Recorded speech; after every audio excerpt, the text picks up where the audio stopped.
የኢትዮጵያ ብሔራዊ ባንክ የ445 ቢሊዮን ብር በጀቱን ተበላ። አይኤምኤፍ እንዲጠናና ኦዲት እንዲደረግ ባደረገው ጥናት መሰረት ሀገር ተበዝብዛለች፣ እምዬ ኢትዮጵያን ቅርጥፍጥፍ ተደርጋ በተረኞቹ ኦህዴዶች ተበልታለች። ሚራክል የሆነ የ445 ቢሊዮን ብር አጠባ ተካሂዷል። ዘረፋ ተከናውኗል። የኦህዴድ በሻሻ መራሹ የአራተኛ ክፍል መሐይም የሚመራው ስርዓት መረጃውን ደብቆታል። አይኤምኤፍ አውጥቶታል፣ አጋልጦታል። ከታች አስቀምጥላቸዋለሁ። ለዓለም አስጥቶታል። አይኤምኤፍ ግሎባል ኒውስ እና ፋይናንሻል ሪፖርተር ዘግበውታል። በነገራችን ላይ ጆሮህን አዳሜ ጭው አድርገሽ ስማ።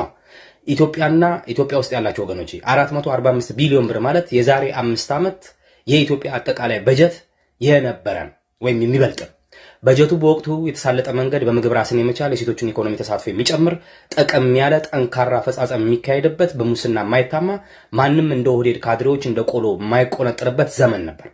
ዘንድሮ ይሄ ብር ከብሔራዊ ባንክ የ445 ቢሊዮን ብር እንዴት ጎደለ ብለን ስንጠይቅ የሱዳኑ ታጣቂ አርኤስኤፍ የሚባለው ወደ ኢማራት ዱባይ የሚልከውን በደም የተጨማለቀ ከሱዳን ህዝብ የተሰረቀ ወርቅ ኦህዴድ በሚያሽከረክረው በኢትዮጵያ ብሔራዊ ባንክ በኩል ገብቶ የግዢ ወረቀት ሰነድ ተዘጋጅቶለት በኢትዮጵያ በኩል እንደ ኤክስፖርት ተሰንዶ ወደ ዱባይ እንደሚላክ ያውቃሉ።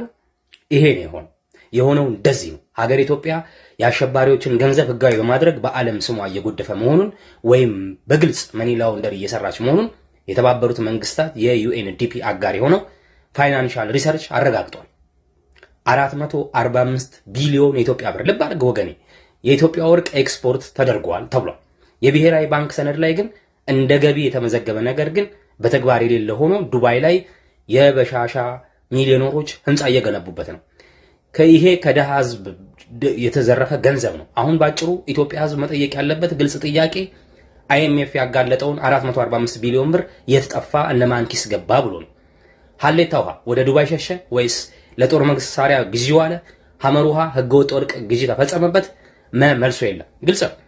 የብሔራዊ ባንክ የ445 ቢሊዮን ኪሳራና ቀጣይ መዘዙ በተጨማሪ ገንዘብ ህትመትን ለማካካስ መሞከር አንደኛ የሚያደርጉት፣ ሁለተኛ የወርቅ ግዢን ማበረታታቻና የብርን ማያዳከም ይጨምራል፣ ሶስተኛ የመንግስት ዕዳና የበጀት ጉድለትን ያመጣል፣ አራተኛ የምንዛሬ ተመን ለውጥ ዲቫሉዌሽን ዋጋ ግሽበቱን ከቁጥጥር ውጪ መሆኑ ይከሰታል።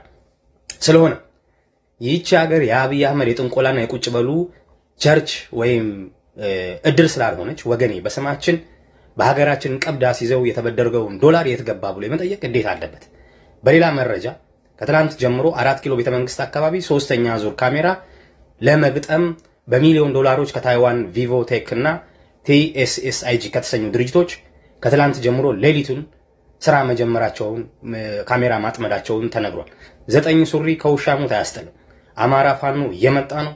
ሰሜናውያን እየመጡ ነው። ድል ለሰፊውና ለአማራ ህዝብና ድል ለሰሜናውያን ሀበሾች፣ ድል ለጭቁኑ የኢትዮጵያ ህዝብ። ባላችሁበት ይመቻችሁ። ፒስ